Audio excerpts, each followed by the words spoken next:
Welcome back to the Enfield Diaries. Today we're going to try and fix the fact that when the car is switched off, all the little ancillaries are permanently live, and they should be switched on and off with a key.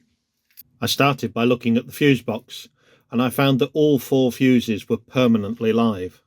They were also rather badly mixed up, so I've split them up so that the first 2, this one being the main power feed to the car, is now all the permanently live equipment on the car, and then the next 2 are actually operated with the key switch as an on-off. So the right hand side, the permanently live, I've now got the hazard, the courtesy light, the horn and the main headlamps on the power so that they can be worked all the time.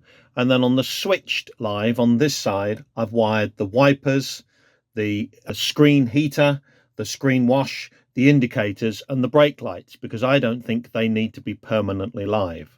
My key switch only has 3 connections. It has a main feed, which I've got 12 volts live connected to on this side, and then the other 2 are both switched on when you turn the key on, and that's the only operation I have.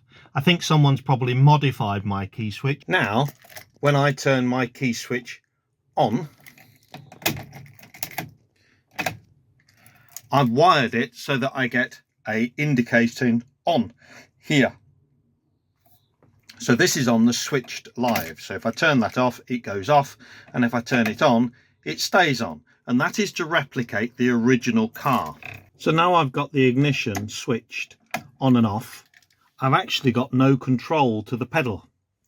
So temporarily, I've been using this switch, which if I click it open, I don't know whether you'll hear on the video, but the control fans on the controller now kick in, and when I turn that off, they drop out.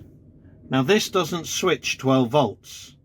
It seems to switch about 3.2 volts. So I'm going to use a relay. So I'm using these little 12 volt miniature relays.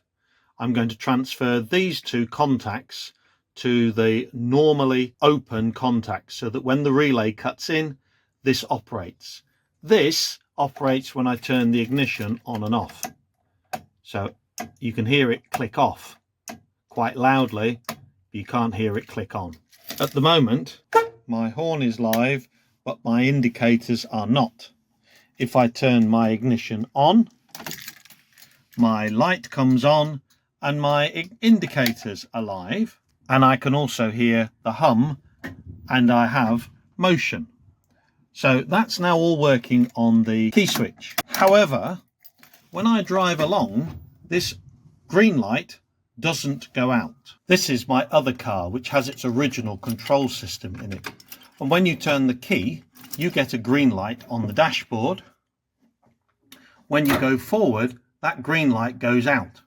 Now I've got the handbrake on, which is why the red light comes on. So when the red light comes on, or the emergency dash button is pushed, the circuit is made dead. So if I take my handbrake off and I press the accelerator, the green light goes out and the car goes forward. But when it stops, the green light comes on again. I want to replicate that in the red car. So my emergency stop power is connected at the back. However, if I disconnect the main feed power, which is this side, I can then switch it on the relays. I spent a pleasant afternoon wiring 4 relays in the end in total. Had to work the logic out quite carefully, but eventually we managed it and they fitted really nicely into the area in the car. So I've finished off with a bit of a tidy up. I put some loom tape around the loom here, which has tidied that up. I put the 2 relays here. These are the ones that are operated by the throttle and by the emergency stop. I've also tidied up the loom here, so I've covered this in loom tape all the way down, tidied it up, got rid of all the cable ties and the other bits of rubbish.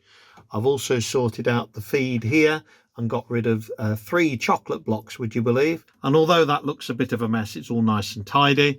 and of course the other two relays are tucked away in here.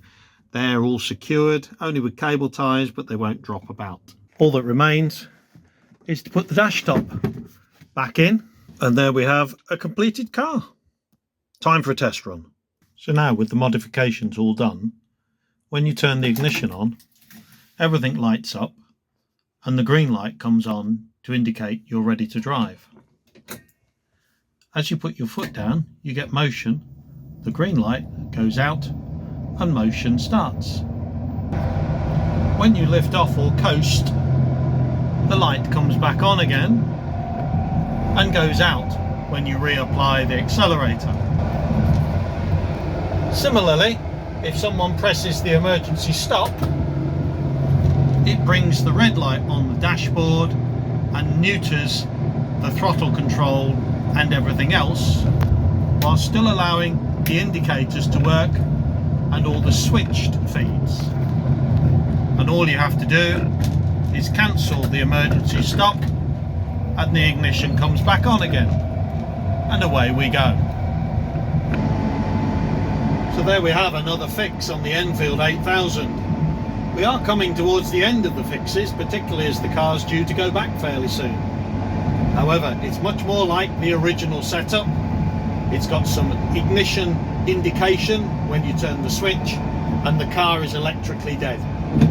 So that's a lot better. If you like what you see, do like and subscribe, and we'll catch you next time.